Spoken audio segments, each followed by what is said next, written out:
right, so let's start with you, Chef. Yep. So you are the executive chef of Boulud. Correct. And how did you get your start cooking and also working for Daniel Boulud? So pretty much a classic story. I wanted to buy a car when I was 15. I asked my dad, hey, can I get the new Mustang?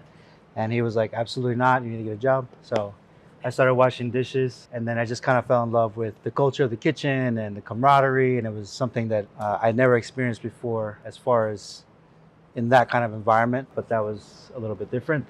You were getting paid to do something. So that was really exciting for me. As a 15-year-old, having $150 was like a really big deal. And then I decided to pursue it as a career. Went to culinary school in Philadelphia, worked out there for about 3-4 years. Moved here in 2016. I started working at Restaurant Danielle across the park. I worked there for 5 years. COVID shut everything down. We opened Le Pavillon when I came back in 2021. I left a little bit for like 11 months. I went to work for James Kent downtown at Crown Shy. Danielle called me to be the chef here at Boulud, and that's something you just can't say no to. So whether I had liked it or not, that was my decision, and I was back. And it's been 2 years now working for Chef Danielle again. Yeah, so Boulud Sud opened in 17?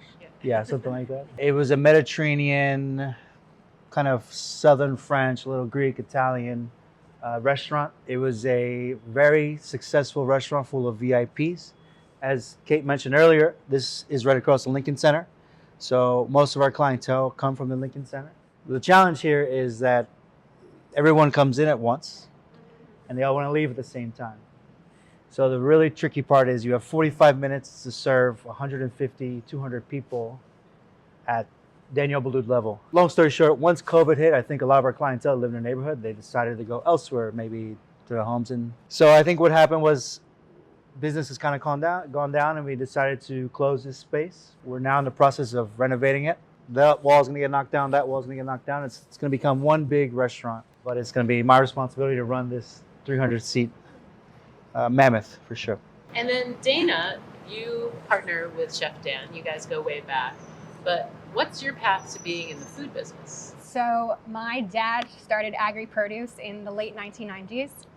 And so I've quite literally grown up being surrounded by food and family business. One of my first memories as a kid was a childhood sleepover, and we were woken up at 4 a.m. to my dad on the phone negotiating for the price of raspberries, something that they'll never forget.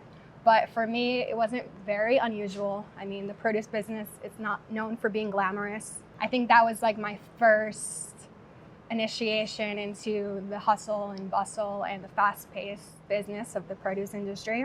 I started leaning in a little bit more, learned the ins and outs of the business, spent time at the warehouse, visiting kitchens, and then I eventually started curating relationships with the chefs myself. And then how do you guys partner together? Well, he just tells me what he needs, and we do it. Yeah, we have a lot of expertise within the company because we've been around for 25 years, really relationship based. So it's relationships with my customers, also relationships with our suppliers, getting quality product and sourcing as much as we can, as well as we can.